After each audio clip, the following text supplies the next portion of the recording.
अस्सलाम वालेकुम दोस्तों। हज़रत अबू बकर और इब्न दुगना का मुकम्मल वाक़या।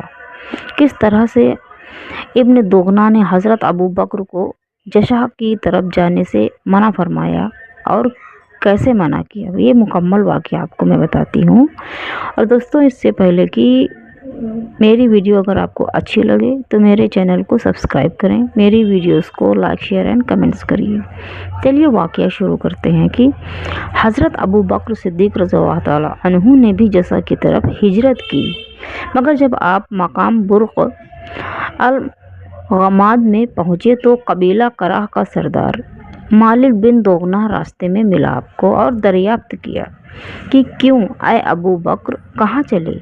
आपने अहले मक्का के मुलाजिमों का तज़किरा फरमाते हुए कहा कि अब मैं अपने वतन मक्का को छोड़कर खुदा की लंबी चौड़ी ज़मीन में फिरता रहूँगा और खुदा ताला की इबादत करता रहूँगा।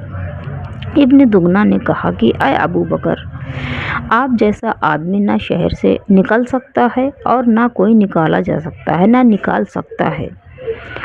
आप दूसरों का बार उठाते हैं, मेहमान हरम की मेहमान नवाजी करते हैं, खुद कमा कमा कर मुफलिसों और मोहताजों की माली इमदाद करते हैं।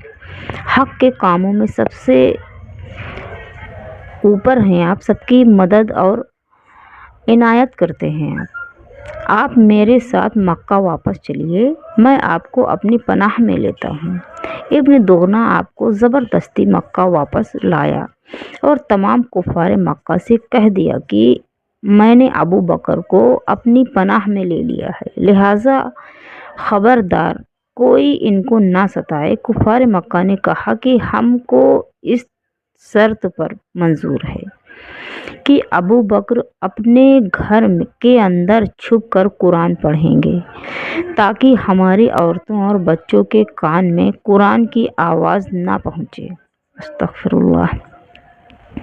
इब्न दुगना ने कुफ़ार की ये शर्त को मंजूर कर लिया और हज़रत अबू बकर सिद्दीक़ रज़ियल्लाहु ताला अन्हु की चंद दिनों तक अपने घर के अंदर कुरान पढ़ते रहे।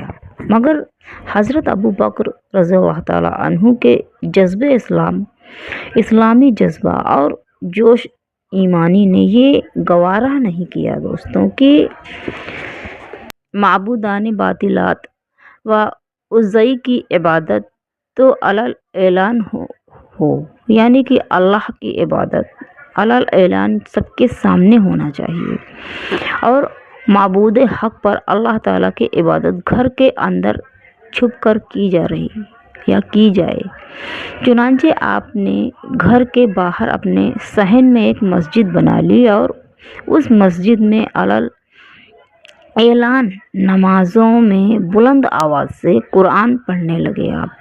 और कुफ़ार मक्का की औरतें और बच्चे भीड़ लगा कर कुरान सुनने लगे और सुनते, जब भी आप कुरान की तिलावत करते तो कुफ़ार मक्का के औरतें और बच्चे जितने भी थे सब भीड़ लगा लेते और आपकी तिलावत को सुनते।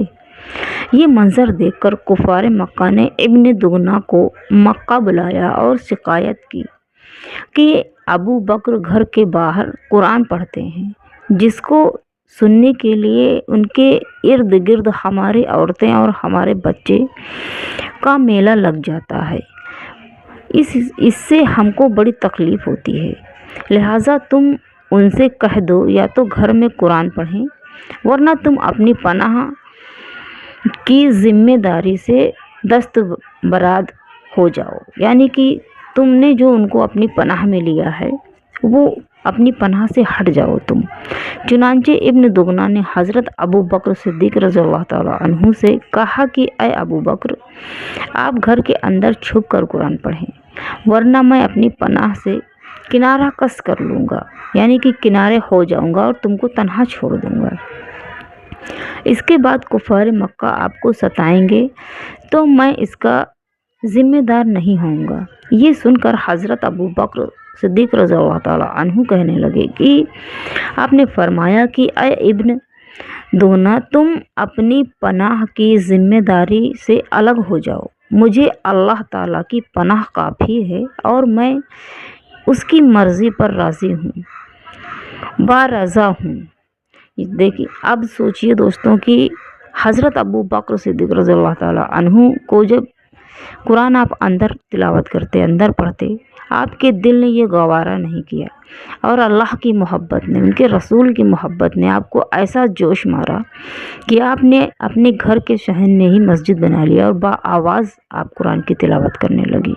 اور جب کفار کے بچے اور عورتیں اس تلاوت کو سننے کے لیے بھیڑ لگا کر سننے کے لیے آتے، تو کفاروں کو یہ چیز گوارا نہیں گزری۔ انہوں نے ابن دغنا کو بلا کر شکایت کی اور کہا کہ تم اپنی ذمہ داری سے ہٹ جاؤ، ان کو تنہا چھوڑ دو تو میں ان کے اوپر ظلم کروں گا۔ لہٰذا حضرت ابو بکر صدیق رضی اللہ تعالیٰ عنہ کی محبت کی مثال ہے کہ انہوں نے بالکل کہہ دیا کہ اے ابن دغنا، تم اپنی ذمہ داری سے پیچھے ہٹ جاؤ، مجھے اللہ کی پناہ کافی ہے اور میں اس میں راضی ہوں، جو اللہ کرے گا میں اس میں راضی ہوں۔ دوستو اسی طرح آپ لوگ بھی اپنے ایمان پر، اپنے اسلام پر قائم رہیے۔ یہ راستہ دوستو اتنا خوشگوار اور اتنا بہترین ہے کہ آپ کو زندگی میں بھی سکون دے گا، پرسکون زندگی آپ بتائیں گے۔ اب روز حشر مرنے کے بعد بھی آپ کو بہت بڑا انعام دیا جائے گا اللہ اور ان کے رسول کی طرف سے۔ جہنم کی آگ سے آپ بچیں گے، جنت میں جائیں گے۔ یہ 4 دن کی زندگی ہے دوستو، اور وہ ہمیشہ کے لیے وہاں آپ کو رہنا ہے، اور وہاں کی زندگی بہت لمبی ہے۔ تو یہ 4 دن کی زندگی اور مزے چھوڑ دیجئے اور اپنا ایمان صحیح کر لیجئے اور ایمان کے راستے پر رہیے، تاکہ بروز حشر آپ کو پچھتانا نہ پڑے۔